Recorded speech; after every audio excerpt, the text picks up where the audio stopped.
Alright, Cooks, it's your boy, The Hater. The Hater's been very low energy today for some reason. I'm not feeling too great, but now I'm kind of catching up in the night. So I figured let's watch Raw and do a Raw review. And as usual, we're going to do it segment by segment. Now, as I said yesterday, and when I say as I said yesterday, I should say as I predicted yesterday, cuckolds, this episode was complete garbage. Alright, now let's get to it segment by segment. And it's not going to take long because fucking nothing happened, alright? So the show starts out, as usual, people coming into the arena, nobody cares at all. Gunther comes out and cuts a promo, saying that he was always in control, even though it looked like he lost control, and that he's going to beat the hell out of Jey Uso, and he's lucky, Jey Uso that is, that Gunther didn't lose his mind completely, so that he would, bathe him in Jimmy's blood, were his words, right? So this was really, really bad. For one reason and one reason only. Why didn't he say this last week when Jimmy Uso said the things that he said, right? In other words, WWE's long-term booking should be reframed as we don't know what the fuck we're doing booking, right? Because every segment is just a direct follow-up of another segment. And in the past, all of these things would happen in one segment. That means that they would have to write more things for other things to happen so that the show could progress. Because they don't do this anymore, this is why we're in the situation we're in. An unexciting WrestleMania with absolutely zero storylines. So, after this, we have Liv versus Bayley. Somehow, they've only wrestled 3 times, one-on-one against each other. I guess that makes sense because nobody wrestles anymore. So, why would they, right? Bayley has won 2. Liv wins this one, cucks. Whatever, right? This is just a puny and stupid attempt to set up some sort of storyline and feud in the women's tag team match. There is none. There is no feud. Just leave it at that. It would have been better, honestly, to have the gauntlet match at WrestleMania and the winner gets a title shot on Raw. The gauntlet match at least is going to feature a lot of people. You could do something fun with it. In this case, we're just going to have a boring-ass tag match. Next up, we have the first of 2 consecutive jobber matches. On one hand, we've got Rey Mysterio. On the other hand, we've got Julius Creed, who, despite being a talented wrestler, has pretty much never won a match in his career. I don't care, if you won a match 2 years ago or if you won a tag team match. He's never won a singles match. He's never done anything important. And he's a complete jobber. You know what I mean? He's like, if you were to put him in the Attitude Era, he would be like on the level of Taka Michinoku. Meaning that if you have Taka Michinoku versus like a low-level guy like Steve Blackman or, fucking D'Lo Brown or Al Snow, Taka's taking the fall, right? Now, it's important to understand that Julius Creed is not in the D'Lo Brown, Al Snow, occasional European champion type role. He is an undercard jobber, okay? He is in a faction that is led by an undercard jobber in Chad Gable. I don't care what people say. The facts are the facts. Chad Gable has been on TV for like 2 years, and all he does is lose. Now he's doing this El Grande Americano thing, which is like, in my opinion, borderline humiliating because they're like, you're so boring. The character of a generic Mexican wrestler is more entertaining than you, Chad Gable. That's pretty much what's happening here. Obviously, Rey Mysterio wins with a slingshot splash, which Michael Cole says, drop in the dime, Rey. And that's that, right? This is not a fun match. Nobody cares about this situation here. Nobody cares about El Grande Luchador subsequently attacking Rey Mysterio. So, if you didn't like that, then you sure as shit didn't like the next thing, which was the exact same thing, except it was AJ Styles versus another undercard jobber, Karrion Kross. Now, Karrion Kross is not just an undercard jobber, he is the lowest guy on the card. I don't think there is anybody in the card right now, in the roster right now, that is lower on the totem pole than Karrion Kross. Obviously discounting NXT, because in NXT we have Ashanti via Adonis. But, discounting that on the main roster, there is absolutely nobody lower on the totem pole than Karrion Kross. Even Apollo Crews is above him, right? You're low on the totem pole, like if you're Apollo Crews, when they fire your partner, Baron Corbin, right? Likewise, you're low on the totem pole if you're Karrion Kross, if they fire your entire faction, right? Now, obviously, I can't mention Karrion Kross without pointing out that the Hater called this many years ago, right? While people like Technical Work Rate Productions apparently got angry at me, because like they thought that like I disrespected Karrion Kross or something to that effect, or like during one of my reboots they thought they stole something from them, and people like them and others thought that Karrion Kross, were going to be massive stars. And I'm not doing this to knock them. I've already knocked those guys down quite enough. It's pretty much done. But Karrion Kross is now, not only is he not the main eventer that a lot of people thought, because I remember people were like, this ain't it, bro. You'll see Karrion Kross is going to be a future main eventer. Now he's literally the lowest guy on the card. I'm not happy about this because I understand that Karrion Kross is a human being, and this is his career. And quite frankly, even I can concede he doesn't deserve to be this low on the card, right? There's no reason why Karrion Kross is lower on the card than Carlito. Right? There's no reason why Karrion Kross is lower on the card than Sami Zayn, or the Wyatt family. But this is what it is, or the Wyatt Six, sorry. This is just how it is, right?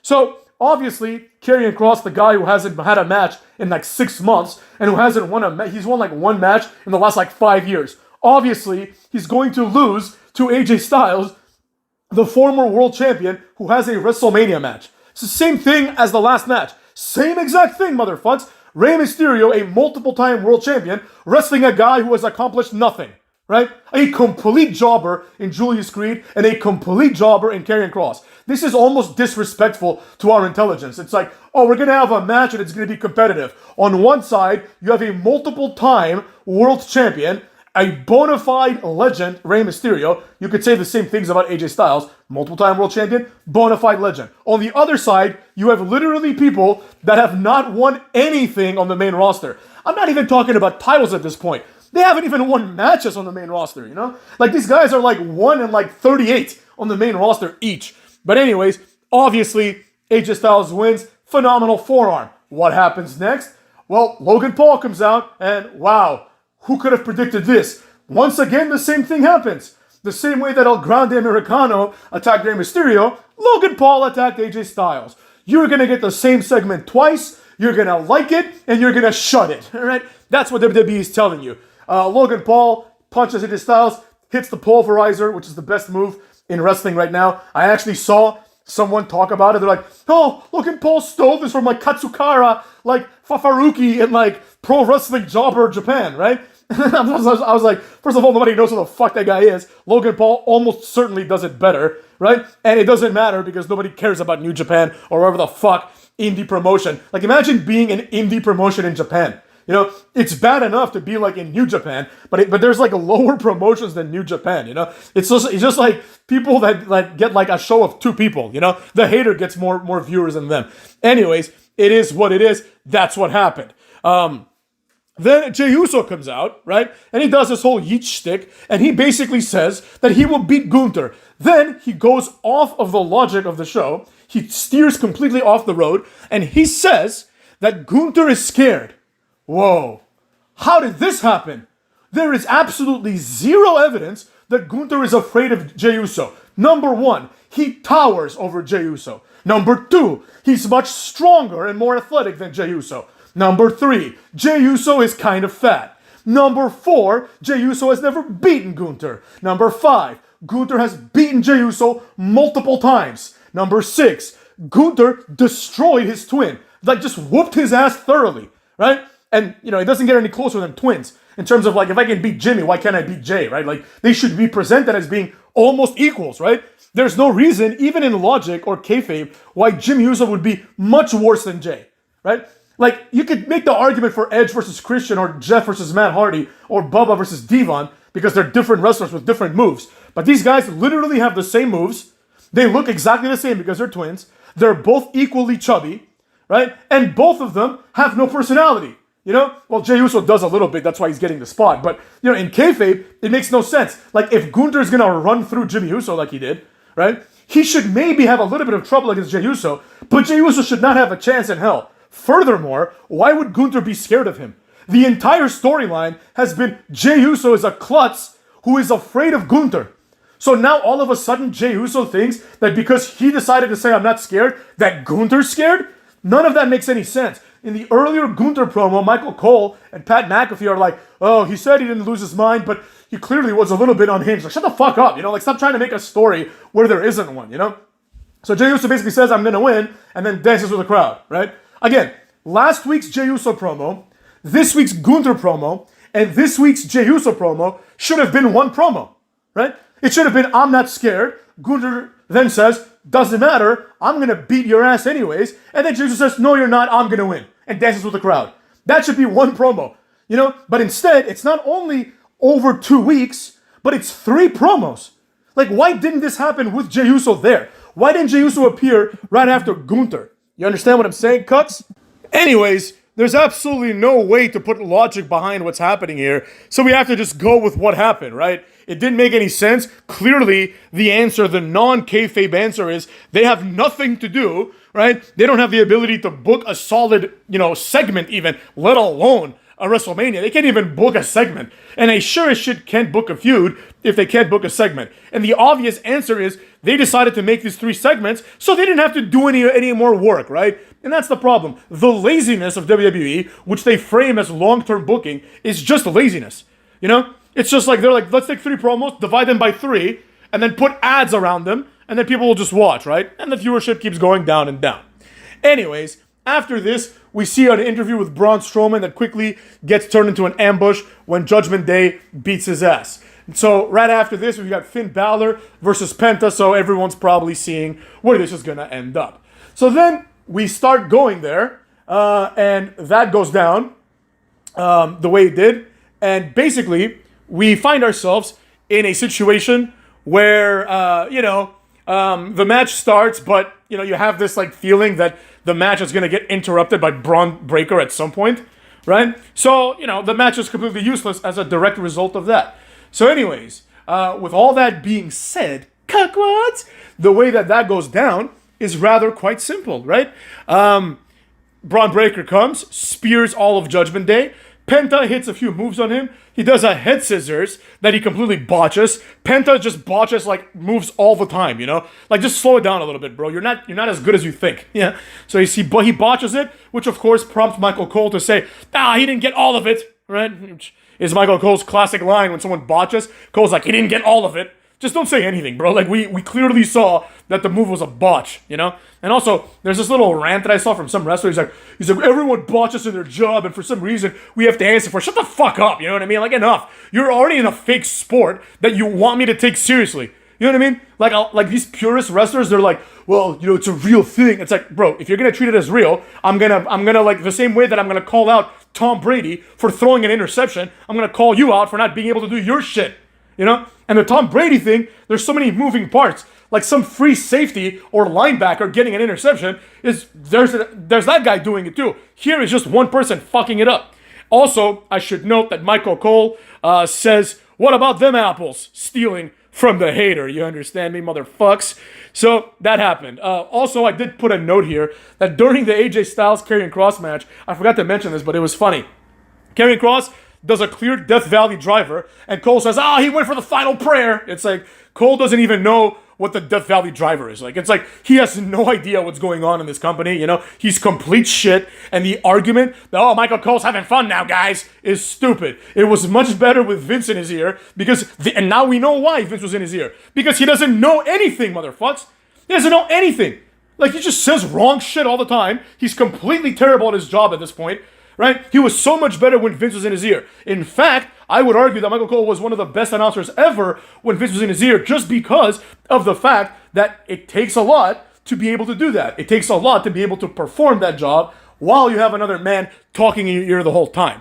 Anyways, after this, we have the third promo of the 3 women. I didn't mention them before because I figured I'd talk about them now. The way that they're pushing forward the women's triple threat match is rather simple. They're doing it by basically saying that, each woman is going to have an opportunity to do a promo. They do their promos. Everybody just says, I'm going to win. I mean, there wasn't anything special here. There is no storyline here at all, right? The storyline is they're all trying to put themselves over, There are no storylines going into WrestleMania except for John Cena. And the John Cena storyline, as we've established many times, and we will probably establish several more times before WrestleMania, is just not a good storyline, Then after this, we've got the other main event to worry about. The bullshit main event. The night 1 main event. The doesn't count main event. The mid-card main event. But there was a lot to say about this, so I'm going to say it, cuckwads. Roman Reigns comes out The fans have no idea who to cheer for. Now, this is not a good thing. This just means that the storyline is such trash that like nobody knows who the face or the heel is. Clearly, the face is presented as being CM Punk. Roman Reigns is kind of like a tweener, and Seth Rollins is the heel. They obviously got it all wrong, right? Like the writers aren't smart enough to understand even where their own story goes. Clearly, the heel should be CM Punk, right? Because he's the one who is creating the drama, like during this event. And it's an event that nobody should care about. The tweener should still be Roman Reigns, and clearly Seth Rollins is the face. And I'll explain that in a second. Basically, Roman Reigns comes out, and he basically says that, like, you know, Paul Heyman made the deal, because Paul Heyman's already there, right? Paul Heyman made the deal, and he basically just acts like a little pussy, you know what I mean? Roman Reigns, it's like the complete burial of this man's character. I don't mean character like wrestling character, I mean character like, you know, motivation and, you know, personality, integrity is just completely out the window. Like, he's basically acting like a little bitch, right? Clearly, during War Games, the whole storyline was you're getting your ass whipped every year because your team consists of the Usos and Sami Zayn. Right? And there's a episode of SmackDown where Roman Reigns picks up the phone and calls the wise man. Why did he call him? Right? Why? So Paul Heyman could find the fifth guy. That was the implication, right? Why did he call him? So Paul Heyman can go and pick up his laundry? You know? Paul Heyman solved that problem and said you have to owe the person one. And Roman Reigns basically agreed to it. He acquiesced to it. Even if he didn't agree to it verbally or explicitly, he implicitly agreed to it by allowing CM Punk to be in his team. So then he does that pussy-ass shit where he's like, I never agreed to this. Oh, I don't have to worry about this. Like, it's like something that someone would do when they're like 19, you know? Oh, I didn't ask for you to help me move the couch. You volunteered it. I don't owe you anything. All right, you little bitch. You know what I'm saying? So basically he's being a little bitch. Seth Rollins comes out and says, hey, Roman, you're a little bitch. And then he says, CM Punk's a little pussy, right? That's basically the long and short of what Seth Rollins was saying, right? Which perfectly makes sense in my opinion, right? He basically is 100% correct about everything, right? His argument is this. This is the most important WrestleMania triple threat match of all time, which is obviously not true, as evidenced by the fact that it's on night one, right? Also, it's disrespectful to the women's match. I mean, I personally agree this is more interesting and more important than that, but, you know, like you can't do that in kayfabe. Anyways, so he says it's the most important because he must win to push forward the future, right? I don't know how winning one match makes him the guy that gets to set the future. That has not been established at all, and it makes no logical sense. Because just like when the new bloodline was dismantled and they continue to be the new bloodline, the same thing's going to happen. Like, it's not like if Seth Rollins wins, Roman Reigns is not coming back, right? Or CM Punk is not coming back. That would be interesting. Imagine if there was like a stipulation where it says, if Seth Rollins like wins, both these guys have to leave the WWE. Or at least like they both have to go on NXT or some other bullshit, right? You know, that would make it interesting because you'd be like, oh shit, that'd be great. Then I think everyone would be behind Seth Rollins. But the dumbass fans are not, right? They sing for Seth Rollins' theme song, but they don't like him, even though he's 100% right. You know, Roman Reigns is a part-timer, which is very ironic, considering that he called John Cena a part-timer, and he's like 1,000 times more of a part-timer than John Cena is. And then obviously CM Punk is also a part-timer, but they have to pretend that he's not, just for, I don't know why, to be honest, but they have to pretend that he's not a part-timer. So Seth Rollins' gripe with him is he might leave the WWE like he did at any given moment, right? It's not the fact that he's an old part-timer, and therefore he can't be the future, right? In the middle of this circle jerk is Paul Heyman, right? And Paul Heyman is like, oh, I don't know what to do, da, da, da, da. So Roman Reigns says, you've made your decision, Paul, and I've made mine. Because Seth Rollins was like, you know, Roman Reigns, like, you're an idiot, basically. Like, Paul Heyman didn't, like, it's not by random luck that he chose to be with CM Punk, right? That's his choice, dumb fuck, you know? And Roman Reigns is like this retard. He doesn't understand what's going on. He's just presented as a complete moron, you know? And then so he's like, you made your decision, Paul, and I've made mine. And then he attacks Seth Rollins for no reason at all. You know, Seth Rollins has a gripe with Roman Reigns that they're going to settle at the main event. Fine, you can attack him because he's your opponent.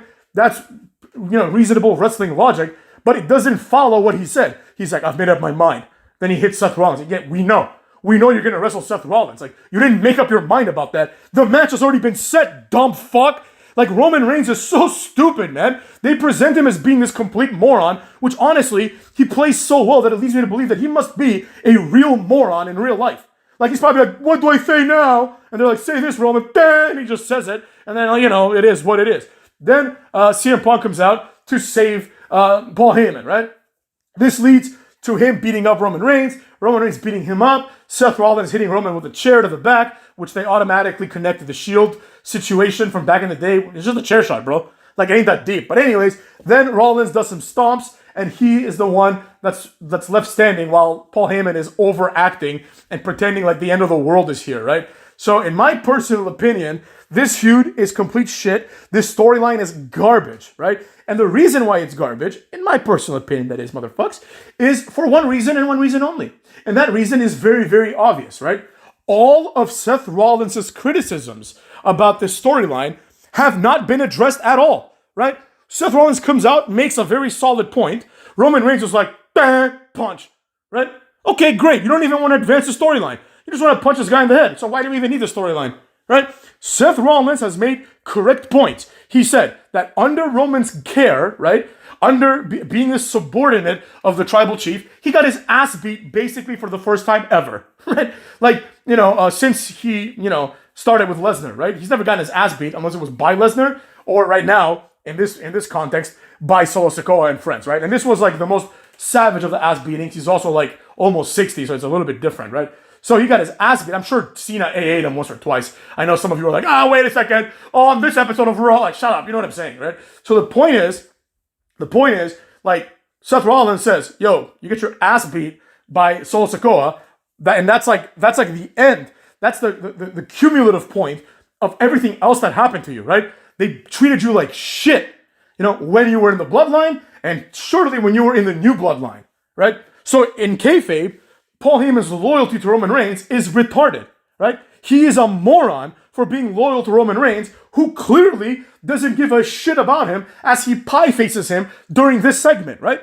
Roman Reigns is acting like a petty little bitch, right? Then CM Punk comes out, and that's not addressed either. The fact that when Solo Sikoa was whooping his ass, Paul Heyman's ass, CM Punk was nowhere to be found either, right? Seth Rollins is 100% correct about everything. And while I dislike Seth Rollins overall, right, this is my favorite of all Seth Rollinses because he is actually making sense. He's like, this is what's happening, right? I'm clearly the good guy because at the very least, like, you could say what you want about Seth Rollins, but the reality is that out of all of these quasi-main eventers, right, the people that might one day again main event night 2 of WrestleMania, he is the only one, motherfucks, who is active. He's the only one who, now, granted, he's not wrestling as much as Chad Gable, he's not wrestling as much as Carmelo Hayes, but in the category of where he stands, he's wrestling far more than CM Punk and Roman Reigns, right? Roman Reigns and Cena have had a combined like 4 matches this year. You know what I mean? Seth Rollins has had like 20, let's say, right? Like 15 of which were probably televised, So there you have it. And this is also with injuries and everything else, right? Seth Rollins has had moments, So the fans should be behind them for that reason alone. But they're behind the part-timers because that's how wrestling works. Nothing wrong with that. I'm not saying, how dare they. But the logic, the casual fan should be behind Seth Rollins. Because Seth Rollins has not done anything heelish other than attack people, with a chair, which in this case is perfectly reasonable because this is being presented as a grudge match. I mean, granted, a grudge match where there's no actual grudge, but it's presented as if they have a grudge against each other. So there you have it, right? None of these things have been addressed, and Seth Rollins comes out on top. So the only logical conclusion, and at this point, I don't even think it'd be like a twist. I think if Paul Heyman doesn't align with Seth Rollins, then this entire storyline is retarded, right? There's 3 options, right? He, betrays Roman and aligns with CM Punk, which would be like the thing that I think fans would cheer for the most, but what's the future of that? Like CM Punk has like, a couple of matches a year. Like presumably Paul Heyman wants to continue being like a figure because he is at this point like a weekly figure. Paul Heyman is one of the only people that shows up to work, right? He can't be with Roman Reigns for the same exact reason because after WrestleMania, you're going to see Roman Reigns at SummerSlam. You know what I mean? You're not seeing Roman Reigns anytime soon cuts. At least with Seth Rollins, he can say, I want to continue my legacy of mentoring the future and mentoring the best of the best. And the best of the best is Seth Rollins. Now, he can't really say that because if he's going to side with Seth Rollins, he needs to help Seth Rollins cheat, right? They need to be heels. Paul Heyman is not a face manager. He's always a heel manager, right? So that needs to happen, motherfucks. And then maybe Roman Reigns can do like a redemption arc. But at this point, it's too far gone, One of you guys, one of my fans, wrote in the last video. Well, next year at New Orleans, we can see The Rock versus Roman Reigns. The time has passed, right? I don't care at all about that match anymore. It means nothing. It means nothing to me when Roman Reigns needs 4 months to beat Solo Sikoa, who is now out there jobbing to LA Knight. So there you have it, Cucks. This episode of Raw was crap. I enjoyed this last part where I did the mini rant here, but that's it, motherfucks. Maybe it was even a mega rant. Whatever, we'll deal with that later. Cuckolds, take care of yourselves, motherfucks.